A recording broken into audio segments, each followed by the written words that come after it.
Okay, thank you, Marik. I will try to, in 15 minutes, not to delay your deserved lunch, to make some conclusions, or at least some draw your attention to some points that we have been discussing these 2 days, so especially yesterday during the MedOANET workshop. So I will just stress something that you already hear this morning on this session about what is the general context of open access in Mediterranean countries. And then yesterday we tried to have a discussion around 3 main issues related with policy, because the objective of this MedOANET workshop was to discuss and to promote the development of coordinated policies on Mediterranean countries. So when we have organized our discussion in 3 points, one is the policy definition and content, another one is policy implementation and sustainability, and the third one is policy enforcing and monitoring. So I will speak briefly in each of these 3 points, and then just some final remarks or conclusions and recommendations. So the general question that you already, of course, are aware is that there is a big regional diversity in Mediterranean countries. That diversity is related with the current status of open access. So we have different strategies, different infrastructure, different policies. So some countries are having more robust or mature repository infrastructures. Other countries have already relevant experiences on open access publishing. So we have a very different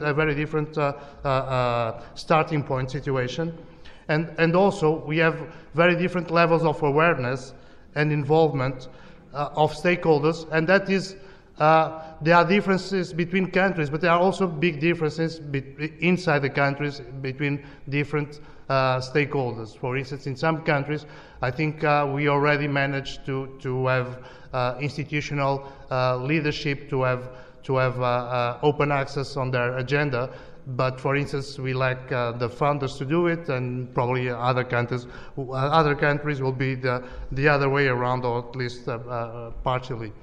And finally, and that's the problem that MedOANET also tries to address, there is a big lack of coordination, again, at national, regional, and also within the European context. So this is the general background. So yesterday we have discussed these 3 issues that I've identified, so the policy definition, policy implementation, and policy enforcing and monitoring.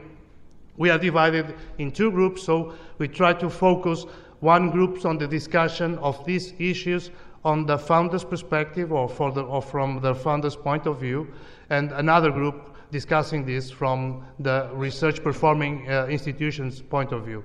So I will not present things here on a separate way for many reasons. One of them, that there are really also some very common points for both research founders and research performing organizations. So on discussing the policy definition, we try to identify some drivers and some obstacles for policy definition. So one of the main drivers for policy definition, and that was referred both by institutional leaders and for founders, is the question of monitoring and assessment of research output.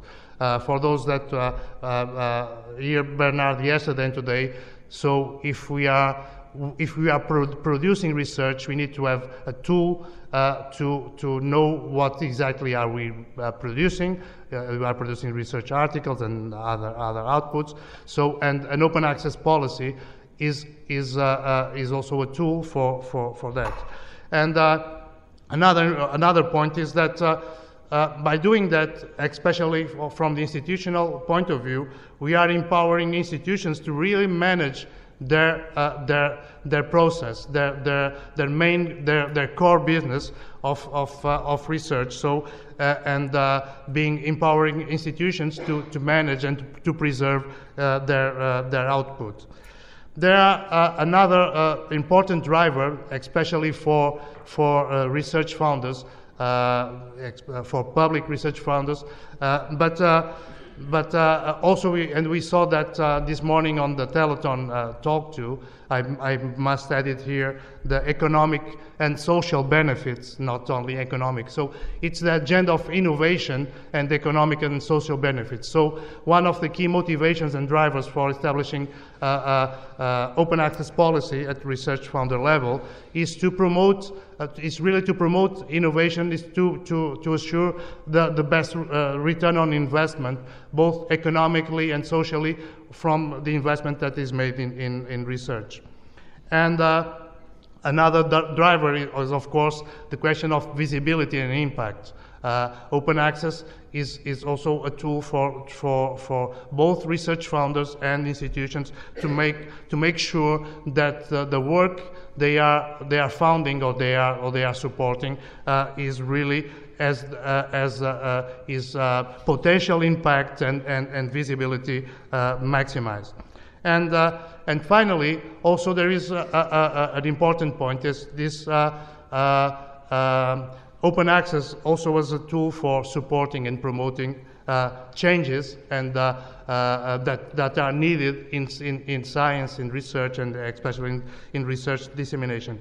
But we have also identified some obstacles, and the main obstacles are still in many countries and in several stakeholders a big lack of awareness, especially on both at top level, for instance, on institutions and research funders, and of course that varies country by country, and of course also inside the country, and still by some researchers, and that again would be probably different from country to country, because at least, for instance, just to mention that was mentioned yesterday on Portugal presentation. In Portugal, we have conducted a survey that we have received more than 1,000 replies. So it's a very representative survey for Portugal, and 97% of researchers stated that they were aware of open access,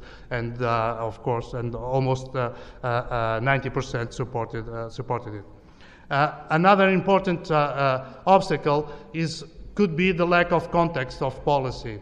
So if for a research founder or for a university, if open access is kind of orphan issue, is just a philosophical issue, something that you must address, but is not connected with the strategy of your institution, that is clearly a problem. So it's very important, and we have seen it here also in Minho, and we have, and Jean-François has also mentioned this morning, that that open access was not an issue on itself, but it was embedded on the ERA strategy for the European Commission.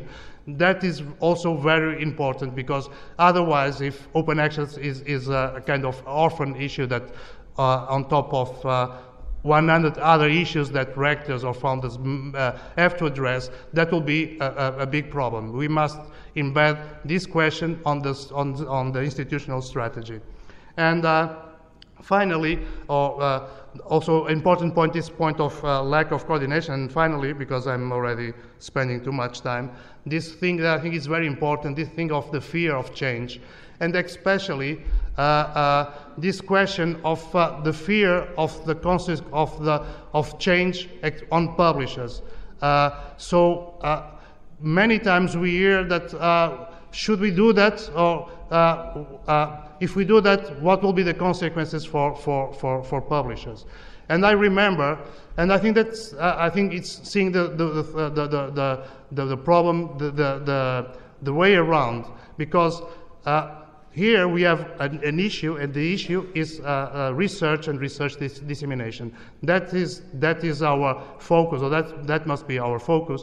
And publishing is a service for this. So, and we should not restrain for doing what is right for research, because it may be wrong, or it may be eventually have bad consequences for a service providing to research. If it is like if we still have in Europe those very pollutant cars, because we were afraid of the consequences on the car industry. Fortunately, Europe took a different approach on cars, and I think we should also take a different approach on publishing. And I remember, fortunately, I remember very well on July when Commissioner Neelie Kroes and Moira Guggen-Quinn announced the new European Commission policies. The first question after the announcement on the press conference was, what will happen to publishers' societies? And Neelie Kroes gave a brilliant reply. They say, our focus is research. They will adapt. They are here in business for many time. They are wise, and if they are wise, they will adapt. And that's it. And I think that's it. But still, for most of us, or most of our research founders, or for our institutional leaders, when we talk about open access, we again we lose the focus on research and focus on publishing.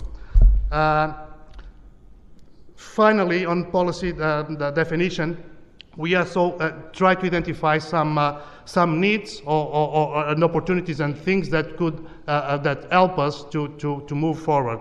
And clearly, having champions or identifying champions in institutions and capitalize on their work, making researchers aware of the costs of dissemination, having the right infrastructure already in place.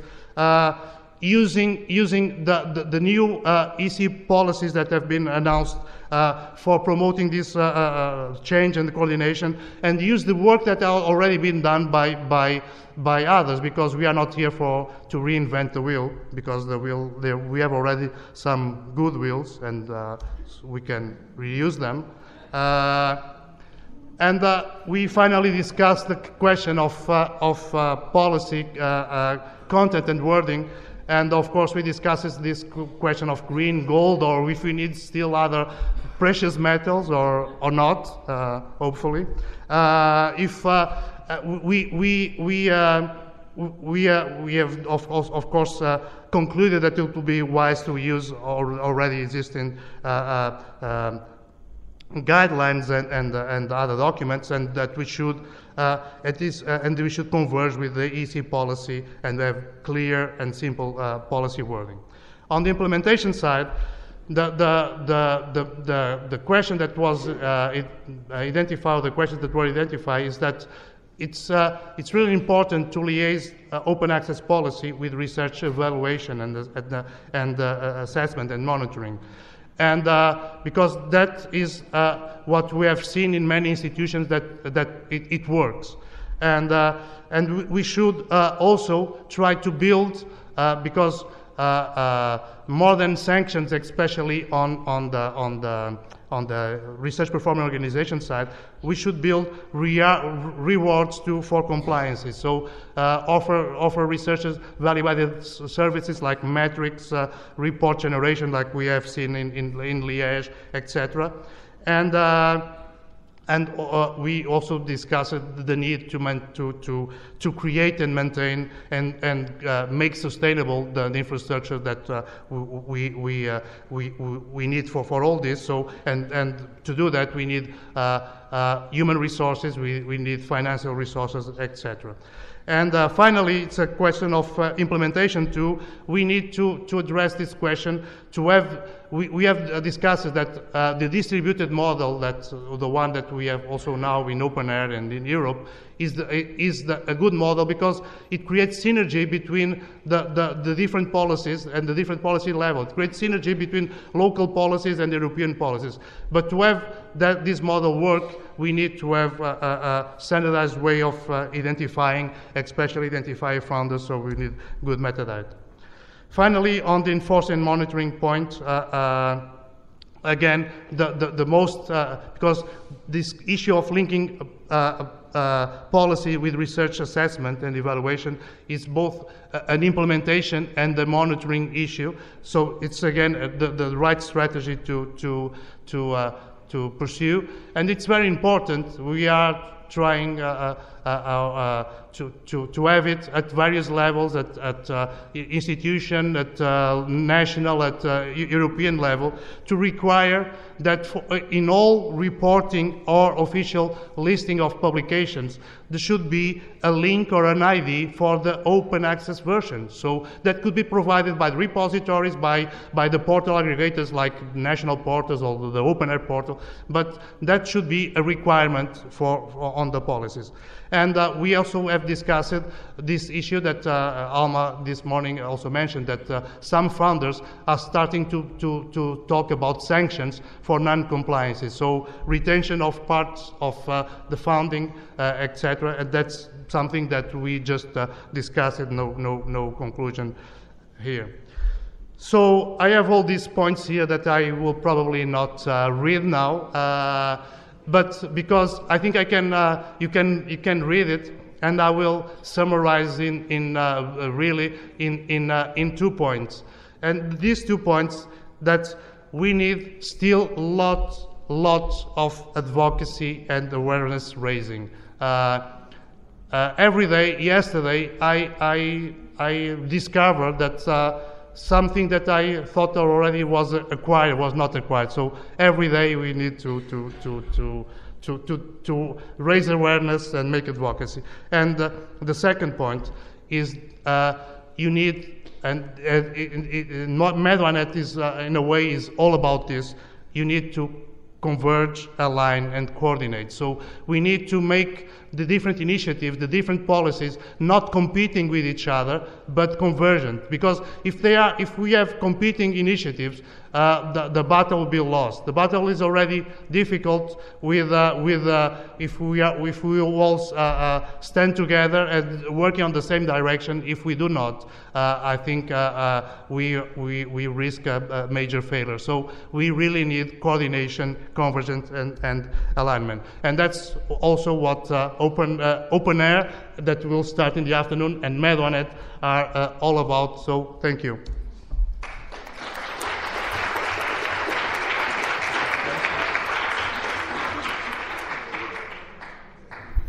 Thank you, Eloy. Are there any questions for Eloy or for the other speakers, or feedback from this session? There in the back.